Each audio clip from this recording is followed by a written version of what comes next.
state and federal charges against 13 members of 2 militia groups who were preparing to kidnap and possibly kill me. When I put my hand on the Bible and took the oath of office 22 months ago, I knew this job would be hard. But I'll be honest, I never could have imagined anything like this. I want to start by saying thank you to our law enforcement. Thank you to the fearless FBI agents. And thank you to the brave Michigan State Police troopers who participated in this operation, acting under the leadership of Colonel Joe Gasper. I also want to thank Attorney General Nessel and the U.S. Attorneys Burge and Schneider and their teams for pursuing criminal charges that hopefully will lead to convictions, bringing these sick and depraved men to justice. As a mom with 2 teenage daughters and 3 stepsons, my husband and I are eternally grateful to everyone who put themselves in harm's way to keep our family safe. 2020 has been a hard year for all of us. Hard for our doctors and nurses and truck drivers, grocery store workers. It's been hard for the teachers and students and parents. Hard for those who have had to stay isolated to stay safe. And it's not over yet. But here's what I know. We're Michiganders.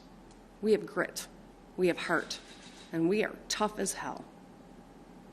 We made it through the Great Recession.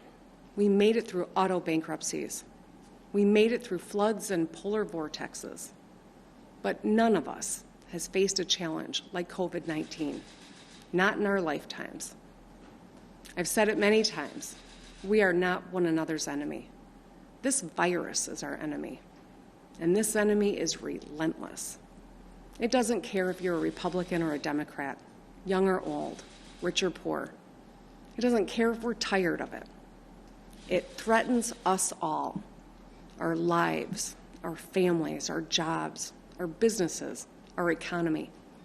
It preys on our elderly and medically vulnerable residents. And it has exposed deep inequities in our society.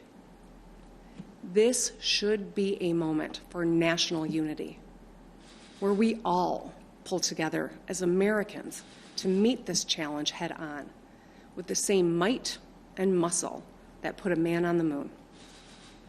Seeing the humanity in one another and doing our part to help our country get through this.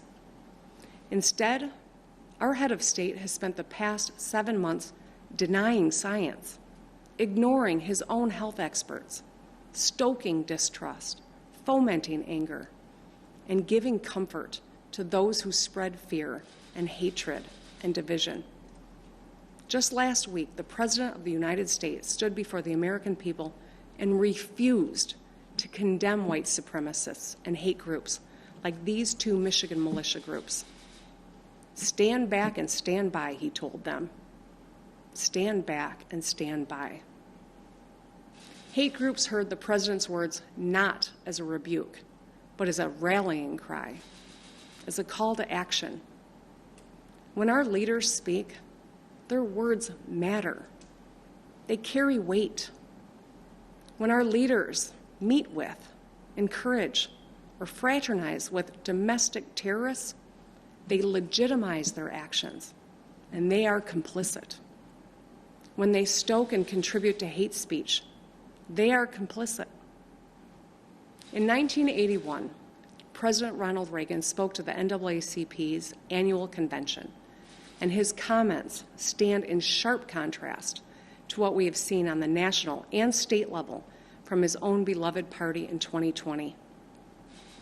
He said, "A few isolated groups in the backwater of American life still hold perverted notions of what America is all about.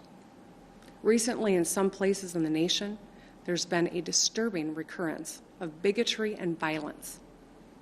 Then Reagan sent a direct message to those who still adhere to senseless racism and religious prejudice.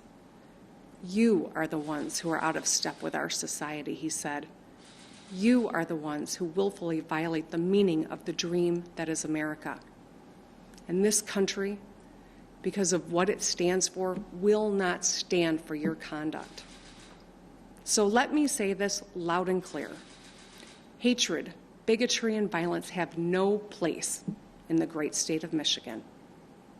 If you break the law or conspire to commit heinous acts of violence against anyone, we will find you, we will hold you accountable, and we will bring you to justice. For the past 7 months, I've made tough choices to keep our state safe. These have been gut-wrenching decisions no governor has ever had to make. And I get it. Life has been hard for us all. When I get out of bed every morning, I think about the high school seniors, like my daughter, who missed graduation ceremonies, or those Michiganders who've missed weddings and funerals. I think about all the moms who are working from home, making breakfast every day, logging their kids onto their Zoom class, and doing the laundry. Think about the small business owners who spent a lifetime building something great, who are now hanging on by their fingernails just to keep the lights on. The disruption this virus has caused to our daily lives is immeasurable, and it has already taken the lives of more than 210,000 Americans, including over 6,800 right here in Michigan. As painful as these losses are, our hard work and sacrifices have saved thousands of lives. We have one of the strongest economic recoveries in the nation. Make no mistake, there will be more hard days ahead. But I want the people of Michigan to know this. As your governor, I will never stop doing everything in my power to keep you and your family safe. You don't have to agree with me, but I do ask one thing. Never forget that we are all in this together. Let's show a little kindness and a lot more empathy. Let's give one another a little grace, and let's take care of each other. Wear your mask, stay 6 feet apart, wash your hands frequently, and look out for your neighbors. We are Michiganders. I know we can get through this. We will get through this. So let's get through it together. Thank you.